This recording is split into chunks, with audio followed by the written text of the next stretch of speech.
So moving on, we're looking here at 8.2, which is just more practice with the Flexbox. Now, what we're doing is we're adding a little more complexity to what we saw with just the image grid in our previous example. This time around, what we're looking at is the order in which the elements are going to be displayed inside of our flexible area and how much of the overall content it is that our elements take up in our flex area. So first and foremost, now this is 8.2, this is in the student files, and you can work along with this. So here in 8.2, if you look on line 17 through 19, now remember, ordinarily, we would absolutely positively have all of our CSS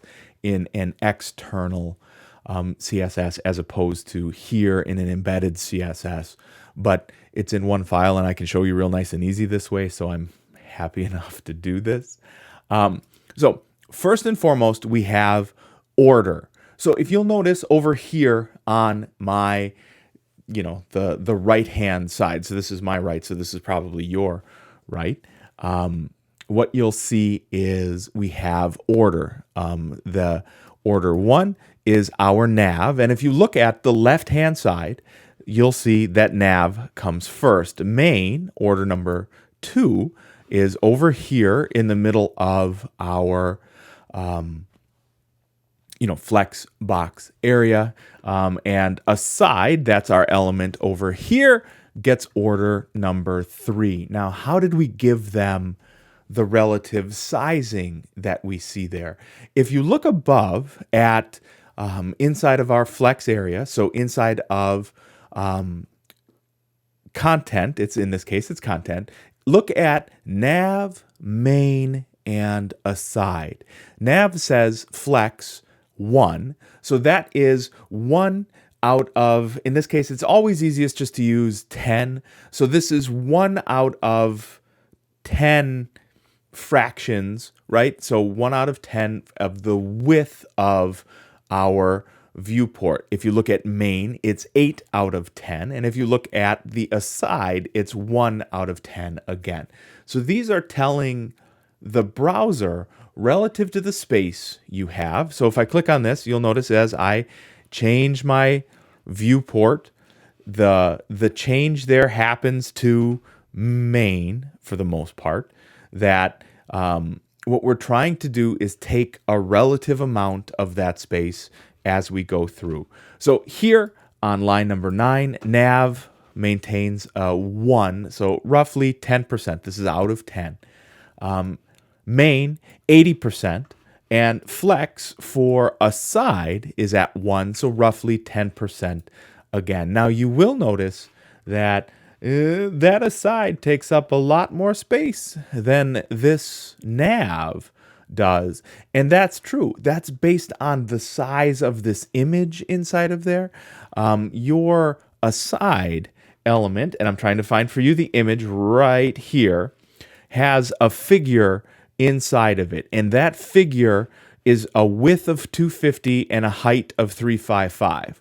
So that 250 width is taking a precedent here. It's making that aside, forcibly show that image. So that's why this is showing up this way. If I wanted to, what I could do to show how we could change this, if I change the flex for nav to 4, and I subtract that 4 away from main, and I add 1 more to my flex for aside. So if you take numbers 9, 11, and 14 in your CSS and save that, but notice that 9 plus 11 plus 14, 4 plus 4 plus 2 equals 10. And over here on the right-hand side, you can already see what happened there.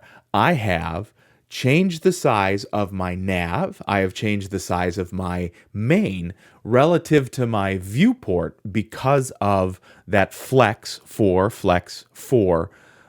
value that I gave to the flex rather property. So let's change that again. If we say 3 for nav, if we say 5 for main, so 3 plus 5 plus 2, those all add up to 10 again. If we save that, you'll notice that my main got a little bit bigger relative to the content, or relative to the content and the size of my viewport. So this flex really has a quick and dramatic, 21, that's not what I wanted, a quick and dramatic influence on the size of everything that we see in our browser.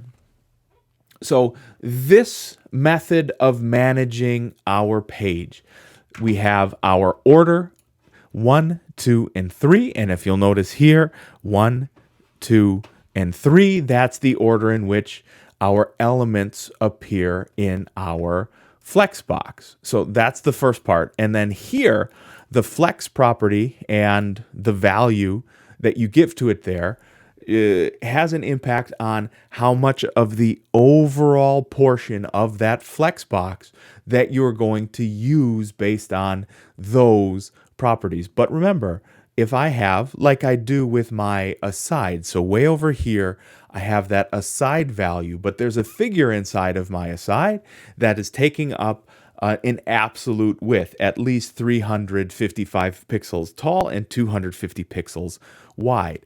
That's why that aside element doesn't change its width, because the width is being enforced by that image in the figure that you see there.